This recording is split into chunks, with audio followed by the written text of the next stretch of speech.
I feel as if I have paved the way for a lot of young people to have a go here in Australia from New Zealand. I call myself Australasian now, even though I still support the All Blacks.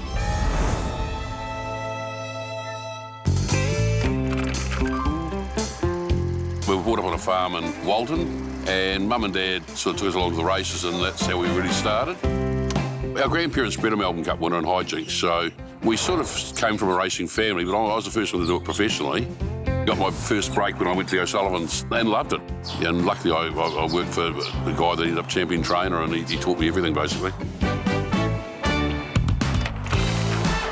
I was training for one group from Hong Kong mainly that more or less said that with the prize money going down in New Zealand and it rising in Australia, that they would give me an opportunity to set up a stable with their horses as the main group. And then we won the Derby here in '97, and they internationalised the Melbourne Cup, decided they'd open up for international trainers.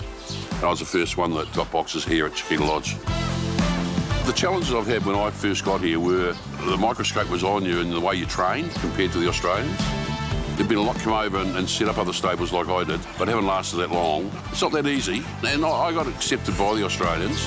Winning the Melbourne Cup cemented me here. It opened everyone's eyes up to the fact that I could win a Melbourne Cup and run third in it in the same year. That same year, I won the Blue Diamond. True Jules put the head in front of the middle from La Lagoon. True Jules has won it. I think to have done that so quickly was also a big help to me. Chris Waller, in the early days, before when he was starting to get going, he just said, I hope I can be as successful as what Mike Moroney has been over the years. And now look what he's done. I would say 90% of the horses I've trained, Paul has sourced for the stable. He's certainly done a great job. Doing it in tandem with Mike has always been great because we've been very close as brothers, and we've driven each other to strive to achieve and get the results that we have together. I know we're equally proud of each other and also back each other to the hill. You're a star, mate. You're a star today.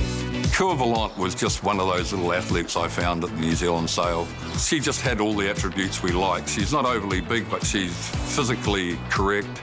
She moves particularly well, and she just had a little bit of an aggressive nature about her, which we've found that most of the good fillies we've trained have had that in them. So, you know, it's a feather in my cap that I found her, and he backed my judgment, and we're getting the results with her, which is wonderful.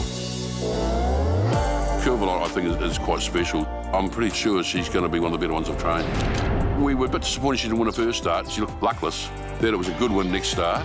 Coeur Volante's going to be too good. Coeur Volante, a smart winner. And then we popped her away once we heard that the Thousand Guineas was going to be put back. It really fell into our hands a bit. But she didn't do that well with the break because it was right in the middle of winter.